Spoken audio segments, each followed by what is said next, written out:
Is a super bloom on the horizon? It all depends on the weather. Californians endured a record-breaking rainy season earlier this year, and the conditions certainly seem ripe for wildflowers to bloom in the next several weeks from the state's water-soaked soil. But experts say it's no guarantee of a superbloom.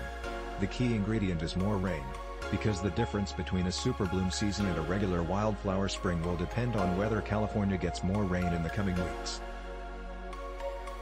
A superbloom is a brilliant display of bright colors spread across a desert landscape or a chaparral after the region is inundated with rain.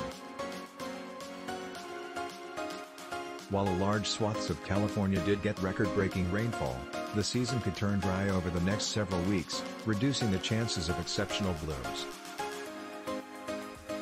Areas where wildflowers typically bloom, like Palmdale, Lancaster and parts of the Sonoran Desert near Palm Springs, did not see the same deluge of rain as other parts of the state, according to data from the National Weather Service. There's going to be a bloom, but the question is, are there going? Said Richard Nitsch, a professor with the Department of Earth and Planetary Sciences at UC Riverside. Belly flowers, meaning you get on your belly to see them, because they're so small. Wildflowers thrive after a rainy season and especially after years of drought. Evening primrose, desert lilies and other wildflowers come to life in the spring if the conditions are right. But there's no guarantee, according to Nitsch. There are many variables involved for a seed to germinate. In years past, poppies and deep blue lupine flanked Diamond Valley Lake in Hemet.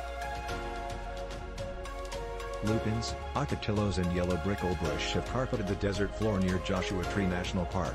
And the hills of Lake Elsinore have sung with the vibrant displays of flowers, playing host to a deluge of ecotourists. Nitsch expects some blooms in the lower San Joaquin Valley around Bakersfield.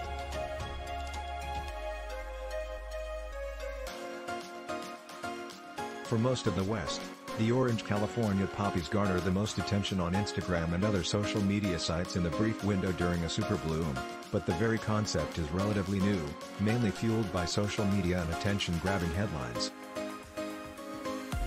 There's no scientific definition for what constitutes a superbloom, according to Daniel Winkler, a research ecologist with the U.S. Geological Survey, Southwest Biological Science Center. The superbloom is really a cultural phenomenon, where people decide that there are enough flowers here, right? Real or not, it's still too early to tell whether this year's conditions will bring forward a superbloom, according to the National Park Service. But there are sprouts peeking through the ground, showing promise. We will have to wait and see.